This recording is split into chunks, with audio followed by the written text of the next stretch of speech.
অজানার হাতছানি। বর্ষার সকালে ঘুম ভাঙল অনুর। ঘরের ভেতরের ঠান্ডা বাতাস আর বাইরের বৃষ্টির শব্দ। এমন দিনে তার মনটা কেমন যেন অস্থির হয়ে ওঠে। অনু সবে 18তে পা রেখেছে, সবে উচ্চ মাধ্যমিক পরীক্ষায় শেষ হয়েছে। আর এখন জীবনটা এক বিরাট প্রশ্নের সামনে দাঁড়িয়ে আছে। শহরের বড় কলেজে ভর্তি হবে নাকি বাবা মায়ের ইচ্ছে অনুযায়ী এই ছোট শহরে গণ্ডিতেই নিজেকে আটকে রাখবে। অনু বারান্দায় এসে দাঁড়ালো। মেঘে ঢাকা আকাশ আর চারপাশের গাছগুলো যেন আরো সবুজ হয়ে উঠেছে। অনুর মনটা উড়ো উড়ো করছে। এই ছোট শহরের পরিচিত মুখগুলো, একই ধরনের আলোচনা আর ভবিষ্যতের নির্দিষ্ট ছক, এসব তার কাছে বড্ড একঘেয়ে লাগে। তার স্বপ্ন অন্যরকম। সে চায় অচেনা রাস্তা ধরে হাঁটতে, নতুন মানুষের সাথে মিশতে, আর জীবনের অজানা অধ্যায়গুলো নিজেই লিখতে।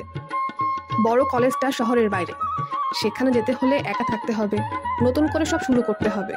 বাবা মায়ের একমাত্র মেয়ে অনু।